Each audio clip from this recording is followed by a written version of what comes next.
Hello, people. Welcome to our show today. This is Lee Cole 3 podcast with my partner James Proctor. James, how you doing today? Hey, I'm doing really well. Do you notice anything different about me? You got a With what Yankee I'm, cap.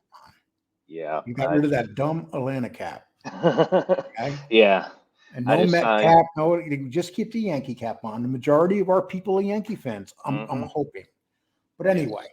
we're going to have an interesting conversation today. We're going to talk about the Ozone Park boys and Ronnie Trucchio. Yep. And we're going to talk about them because they were a very violent group of guys. And we're going to talk about Ronnie One Arm. That's what they called him. Yeah. And why don't you get into Ronnie One Arm? What's his story? Yeah. So yeah. I mean, he's a big deal. He was born in 1951 from Brooklyn. His grandparents were Italian immigrants. They actually came from a town in Naples that was also the same place where Gotti Sr. and Fat Andy Ruggiano's families hailed from. And Okay.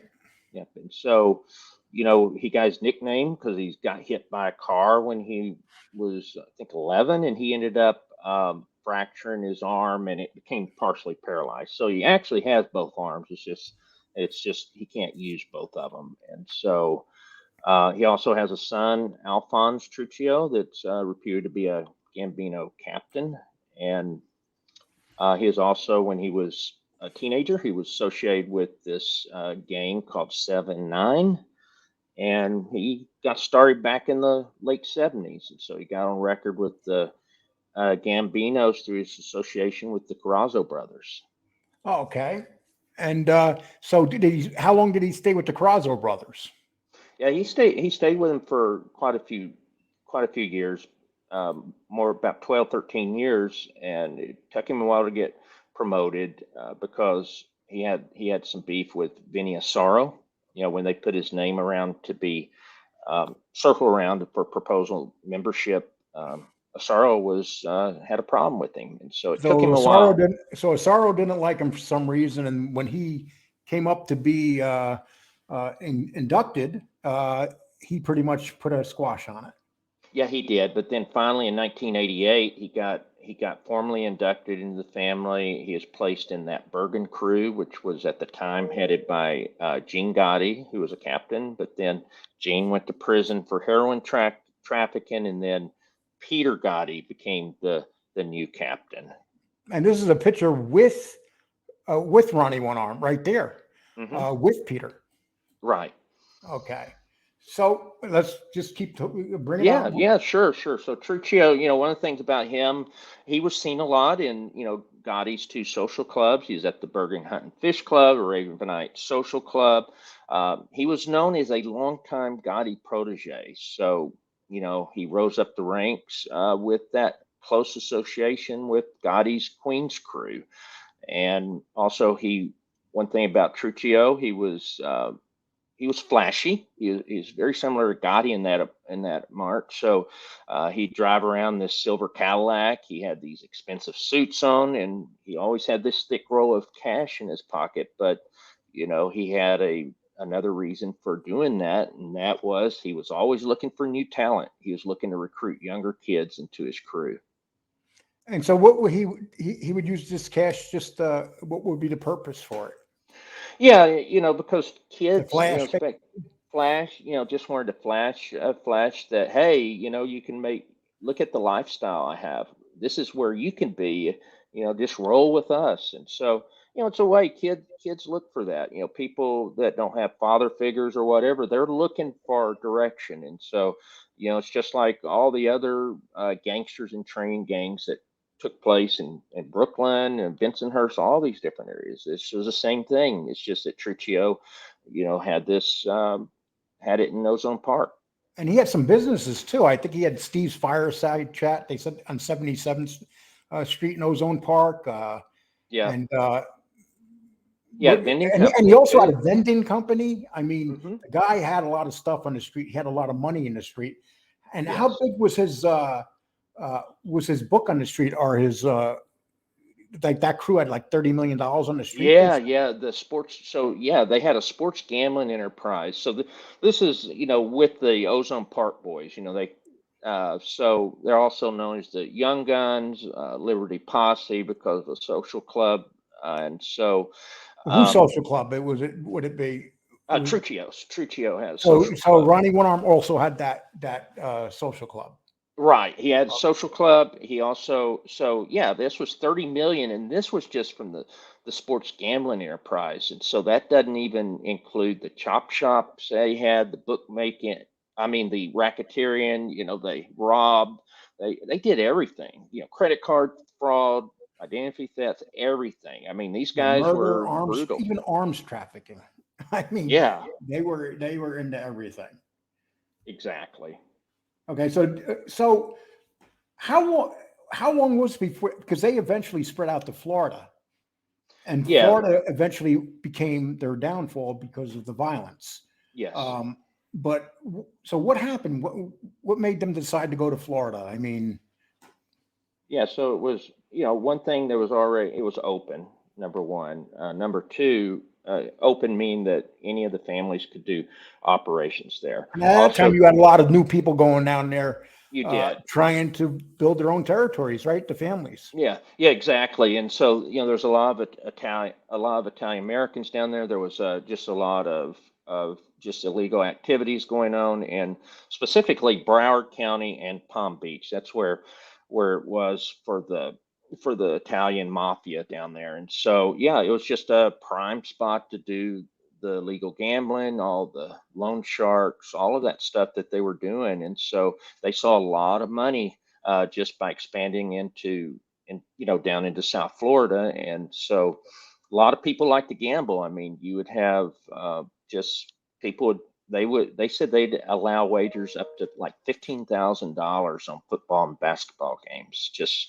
crazy amounts of money was being betted And on. it's funny because on here we always hear the name Johnny Gebert, but before they went to Florida, didn't uh, Ronnie One Arm have an issue with Johnny Gebert, and that's what led to. We know that Johnny Gebert was dealing drugs, and Yes, where he shouldn't have been dealing drugs, he kept getting warned about it. right. And so, what happened to Johnny Gebert? Yeah, so he ends up getting shot to death by this Gambino associate, John Burke. And, Burke had an issue with him too because, he was selling drugs and didn't get Burke's permission. And so they said that they were saying he was just, Johnny was just out of control. And so they had to get rid of him. He And so shot at what he shoots at Ronnie One Arm. That's like Ronnie, yeah, I mean, so he's that's shooting part at of it. a capo. Yeah, exactly. And then, finally, so Burke ends up shooting him. So, basically he's outside Johnny's bar, which is there in Woodhaven. And then he ran inside and got under a pool table and they finished him off. Burke finished him off. And we hear this story from someone else, but we're not going to mention him here because sometimes when he talks about that story, you don't. It's different all the time. But these are the facts we know. John Burke shot Johnny Gebert in the bar, and we'll just Hmm. leave it at that. Is that correct? Yeah, let's just leave it at that. Okay. So they're down. So they go down in Florida, but things start getting out of control because these young guns, these young kids, they go down there with a bang and start killing people, don't they? Yeah, exactly, and that's really that's where really their downfall. They're starting to bring negative attention, and so there was there was two separate shootings involving three people that really led to the downfall. Okay, and we're gonna put this up because this is part of the Ozone Park boys, the young guns when they're down there, and Hmm. they murdered three people over a weekend, and one of Right, the murders was very violent. It was an innocent woman that was murdered by this Ozone Park crew, and right. um, I'm just so it happened. So explain this murder. What happened?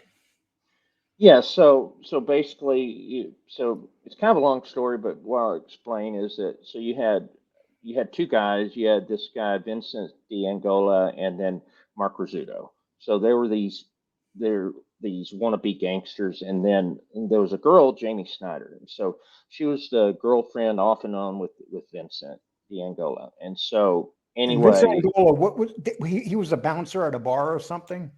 Yeah, so he had an interesting history too. So he was a big guy. He's like 6'5". He weighed 250 pounds, and so he had in high school he played football. He's a big bodybuilder, and then so yeah, he was a bouncer at several of the area strip clubs in Fort Lauderdale, and then he ended up getting a job as the personal bodyguard and driver for this guy named Vincent Sevick.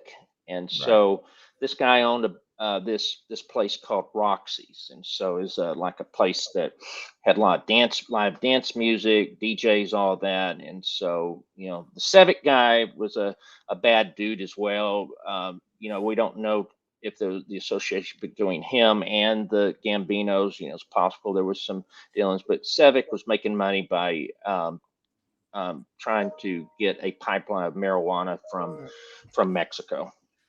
And this Vincent and D'Angola was hanging out with mobsters from New York, Yes, and he was playing pretend mobster yes, he was. with very, very vicious people. And didn't they think that he was? So what happened? What did he do that they thought that maybe he was going to flip on them to deserve to Yeah, get killed? yeah. So what happened was is so Mark and Vincent, Mark Rizzuto. So Mark Rizzuto was a good friend of Vincent, and so he was an athlete he as well. And the guy he actually had a college degree. I mean, these two kids, they were 27, 26 at the time. They never got in any trouble. They were they were wannabe gangsters, and so the problem was they would just run their mouth. They would brag. They would throw money around. They drew a lot of attention, and so as there was a lot of bad attention on this on this crew down there in South Florida, it was just too. You can't have people talking like that. It was just they were running their mouth. That's the only reason really. And people that run their mouths are more prone to flip. They were, That's and they the were thought. and they were pushing these names around. They were basically Oh yeah, yeah. acting like I'm with this guy. they were hmm part of this these guys, the Ozone Park crew, but they weren't. No, Uh, they weren't part of it, and yeah, and that's what they were doing. They would throw names around, make it sound like, oh yeah, this is my guy. He's with the Gambinos. I mean, they would do that. They would brag about that, and it just you can't do that, especially back then. That didn't carry over very well. so what happened? Yeah. All right. So let's talk about the night when all three of these people get killed. So Vincent D'Angola, the girlfriend Jamie Snyder, and then Rizzuto. So what happened was that night they'd been partying. They were last seen together at the Bermuda Triangle nightclub. That's there in Fort Lauderdale Beach. And Right. so last time they were seen was like 4:30 a.m. That night. So that was October 22nd of 2005. And I'm sorry, 95. And so anyway, everything 1995. Yeah. right. That's Okay. what I was saying, 95. And so anyway, they got into the Cadillac and started. So they had both of them left basically at 4:30 in the morning. And anyway, what ended up happening was is that the there was a guy named Johnny Boy Borelli. So I'm talking about people is with Okay. Ozone Yeah, so Park. you have these people. They go home, and okay, he goes home with his girlfriend Deanne Angola, Yeah. and they're in bed sleeping on a Sunday morning. Yes, exactly. Okay, and what happened from that point? Yeah, so one of the associates, this guy named Johnny Boy Borelli, ended up shooting Vinny while he was While he laid sleeping, in bed sleeping. while he laid in bed sleeping at their apartment. And so and then after that, you had Jamie waking up. And So Jamie Vincent, Beth when he got Schneider, shot, he didn't know anything. yeah, and Jamie Beth Schneider jumps up and she's screaming and yelling. Yeah. Yeah, she saw him shot in the bed, and but then Borelli froze up after that. And then you got this other guy named Eddie Caligari, and he grabbed the gun and then shot the woman. So basically, got the whole clip, unloaded in her face. Then he goes and gets another clip and also does the same thing, shoots her in the face with the 22 caliber So this pistol. guy's a vicious animal. He's just putting bullets in her face. Yeah, Uh, exactly. And the guy, and he even made a remark which was just horrible. He said, you know, I wish I had actually taken her necklace. He forgot to take the necklace because his she work. had a necklace on from a robbery they committed or a Hmm. burglary. Yep, right. And he said, that he would have taken it if he had remembered. And so anyway, that's what happened to those two. But then this same guy, uh, Caligari, also went and killed Rizzuto. And You that's the know, third guy. That's the other guy that wants to play wannabe mobster. And what happened to yeah, him? yeah. No, they go over to his apartment, and then they just shoot him while he's in bed in the apartment. And so, like I said, this guy was the friend of Vincent's, and they just were afraid that these guys were going to talk, and so So they they. basically killed three people. One of them was an innocent woman, and they Hmm. do it brutally. They do it in Florida. This ain't New York. This is a whole different area that they're doing it. Right. So once that was done, it sealed the fate for them, didn't it? Yeah, I mean that was all that you could.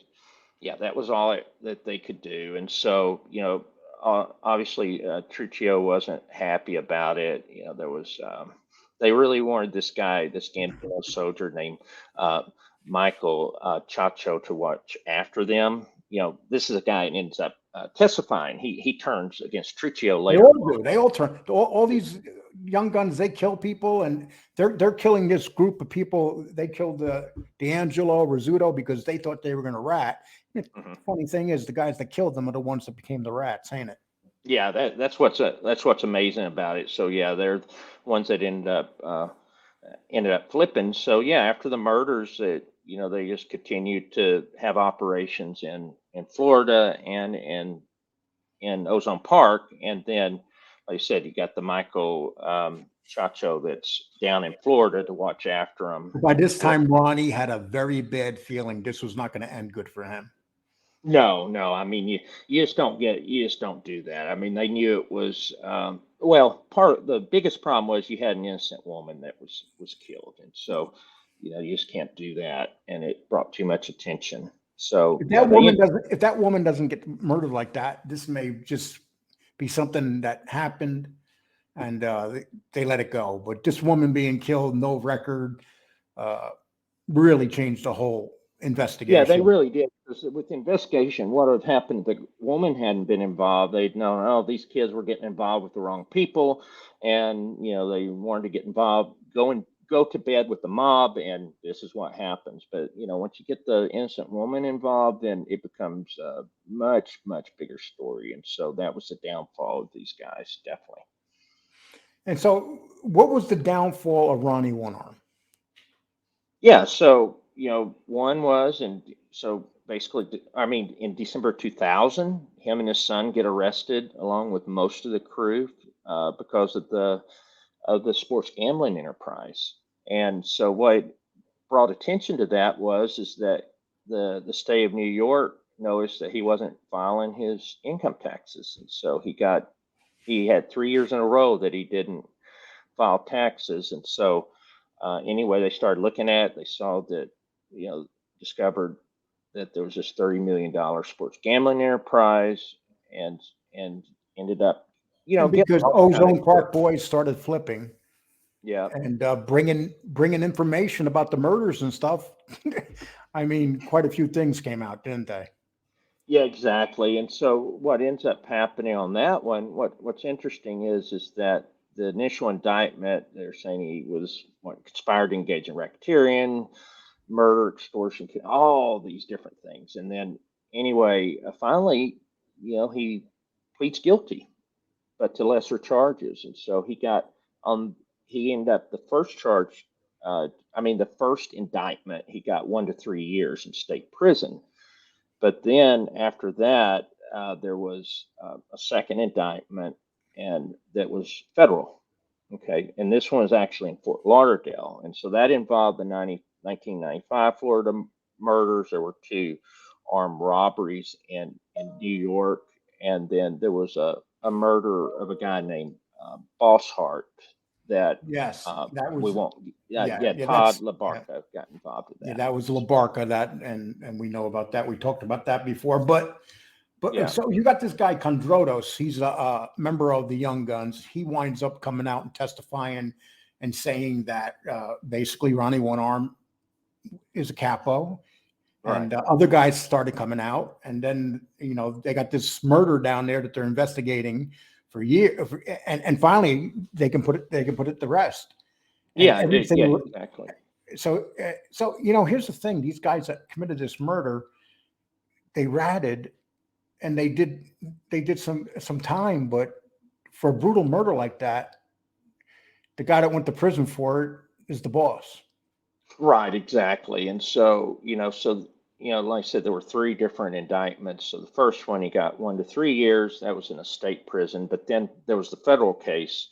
And so in August of 2005, Trucchio wanted to fight the second one. So he pled not guilty of it, but he was charged and sentenced to 20 years, and he got racketeering conspiracy charges. And So, a funny story on that is when he went into he did not like his lawyer. They gave him an appointed lawyer, mhm, and he wanted this other lawyer to represent him. So he literally told the judge that I'll represent myself until my lawyer yeah, gets here. I right. mean, and he just told the court, I don't want this. It was an appointed lawyer that he wanted nothing to do. He wanted his lawyer there. So Yeah, he exactly. stalled the trial by doing that. Yeah, exactly. And yeah, it's pretty wild. And then when you get to the third trial, now another federal grand jury indicted Trucchio, and then they had nine co-defendants. So basically, what they were doing is they was looking at the racketeering conspiracy charges. They were going back to 1986 on that. And so in this indictment, then it alleged that Trucchio was a captain in the Gambino crime family. They had a lot of people that had flipped by then. And so they was able to get more information about the crew in Florida and in New York, and then it was showing that Trucchio was supervising all that, was demanding cash payments and all that stuff. And then anyway, they were they were indicted, and And, then and he was these the only one and these that young guys running around without supervision from their boss, and that's what it comes right, down to. And these are yeah, very violent men. right, Uh, Wind up costing him his life, his freedom. He's in prison right. Right, and he's the only one of them that actually went to trial. All the other co-defendants either flipped or pled guilty, and to and flip the took pleas, right?